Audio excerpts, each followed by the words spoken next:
va reparler évidemment de ce drame qui frappe encore une fois le même club, c'est dingue, le même club de rugby, le RCPR près de Valence. C'était le club de rugby du jeune Thomas, 16 ans, tué à Crépol lors d'un bal du village il y a un an. Personne n'a oublié. Là, c'est un autre joueur de ce club qui est décédé ce samedi. Il s'appelait Nicolas et lui aussi était originaire de Romans-sur-Isère. Il a trouvé la mort après une fusillade juste devant l'entrée d'une boîte de nuit. Sarah Varny.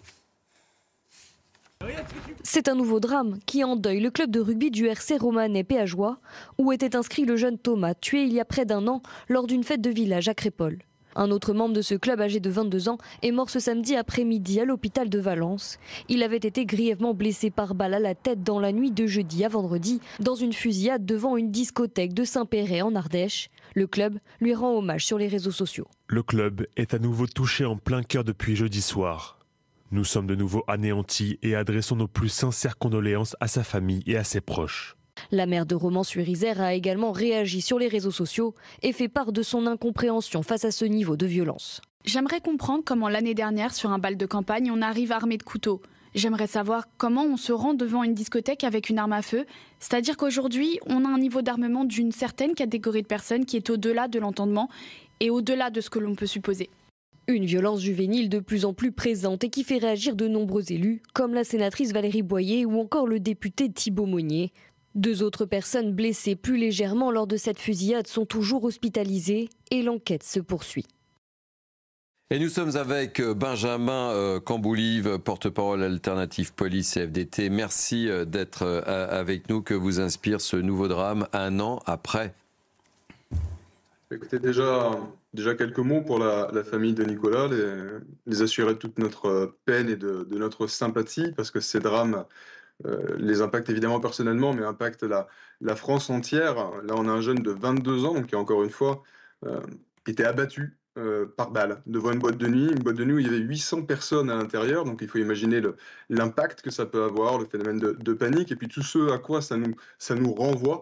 Là, pour l'instant, on a la division de la criminalité organisée spécialisée de Valence qui est en charge de l'enquête, parce qu'on se pose la question du pourquoi. Pourquoi est-ce qu'il a été abattu? Est-ce que c'était la cible? Est-ce que c'était une victime collatérale? Moi, ce que j'ai envie de vous dire, c'est que dans tous les cas, c'est la mort d'un jeune. Dans tous les cas, c'est un drame. Et dans tous les cas, ça pointe l'échec de notre système à répondre à cette montée des violences. On a 1000 meurtres par an en France et 4 fois plus de tentatives. Donc il faut véritablement amener une réponse face à cette urgence sécuritaire. Et cette réponse, elle doit être à la hauteur des enjeux, c'est-à-dire au niveau de la police, nous on a besoin de moyens, la justice elle a évidemment besoin de moyens, mais on le voit avec les problématiques liées à la jeunesse, c'est aussi au niveau de l'éducation et c'est aussi au niveau du politique que tout ça doit être pris en compte. On va revenir sur l'enquête. Quels sont les derniers éléments que vous pouvez potentiellement nous donner sans dévoiler les choses, mais et le contexte? Quelles sont les dernières informations qui sont à votre disposition et que potentiellement vous pouvez nous communiquer? Alors encore une fois, moi j'aurais pas plus à vous dire que le fait que la division de la criminalité organisée et spécialisée de Valence est en charge de cette enquête-là.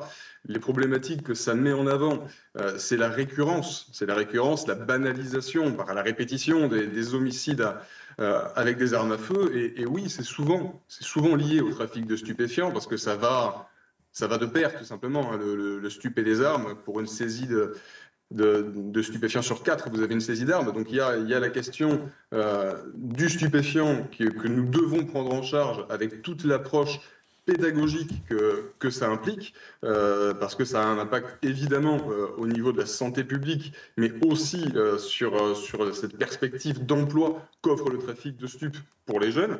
Donc il faut répondre à cela comme ça, et également au trafic d'armes. Il faut se poser la question de la prolifération des armes sur notre sol, parce qu'il y en a beaucoup. Vous avez 10 000 armes volées par an, donc aux armuriers, aux particuliers. Vous avez le Darknet qui permet également d'en acquérir, et des armes qui restent sous les radars, parce que les armes à feu, c'est pas comme le stupéfiant, c'est pas inconsommable. Donc une fois qu'elle est acquise, l'arme, elle reste dormante jusqu'à son utilisation. Donc autant de sujets que ce drame met en lumière et sur lesquels on attend une réponse avant tout politique.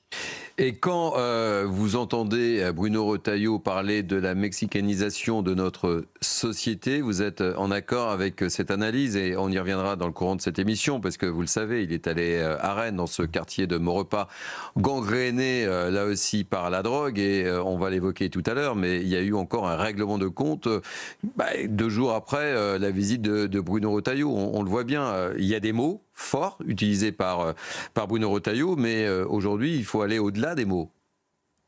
Exactement, c'est-à-dire que les ambitions sécuritaires qui sont affichées, je ne vais jamais vous dire que c'est une mauvaise chose. Bien sûr qu'il faut heurter les esprits et faire prendre conscience à tous les acteurs politiques qu'il y a urgence à adapter notre réponse à la réalité de la violence.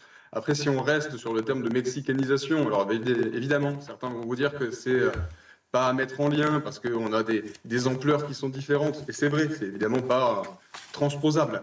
Mais néanmoins, si le but du propos, c'est d'alerter sur la gravité de la situation et sur l'urgence à apporter une réponse, alors il a bien raison d'essayer de choquer pour réussir à mettre en place ses ambitions sécuritaires. Il parle de point de bascule également, il a raison. Un M. Nicolas d'Aragon, lui, qui nous explique qu'il n'y a plus de limite à l'ultra-violence, ils ont parfaitement raison. Mais il faut comprendre que quand ces alertes émanent du ministère de l'Intérieur, il ne faut pas laisser entendre que c'est uniquement au rôle de la police de gérer cette situation. C'est plus large. La police, elle fait son travail. On identifie les auteurs des crimes et des délits, on interpelle, on remet à la justice. Mais l'État, de façon globale, doit réadapter sa réponse à la réalité de cette situation, de cette explosion des violences. Et ça passera notamment par la réponse pénale. Il faut imposer cette réponse pénale plus dure, plus punitive, pour enfin qu'elle soit dissuasive. Parce que si on n'a pas cette suite à notre action de police, alors le travail de police, il restera toujours superficiel. Je suppose, et ce sera ma dernière question, que vous attendez avec impatience le déplacement de Bruno Retailleau et de son alter ego à la justice, Didier Migaud, à Marseille, où il devrait faire un certain nombre d'annonces. Et il est important que les deux marchent ensemble. C'est capital. Vous savez, quand on parle de ces thématiques-là, de la cohérence entre le ministère de l'Intérieur et celui de la justice, moi j'ai souvent l'exemple des Pays-Bas où ils ont un ministère unique pour sécurité et justice. Bon, je ne vous dis pas que c'est transposable à notre modèle à nous, en l'État. Néanmoins, ça nous donne un objectif, une perspective de cohérence. C'est ce à quoi on doit tendre, parce qu'en effet, on doit marcher sur nos deux jambes, on doit être le plus fort possible, parce qu'en face, la criminalité, elle est organisée et il ne s'encombre pas de ce type de préoccupation. Merci Benjamin Camboulive d'avoir accepté notre invitation dans Bini News Weekend. Je rappelle que vous êtes porte-parole Alternative Police CFDT. Merci beaucoup, c'était très intéressant de vous écouter.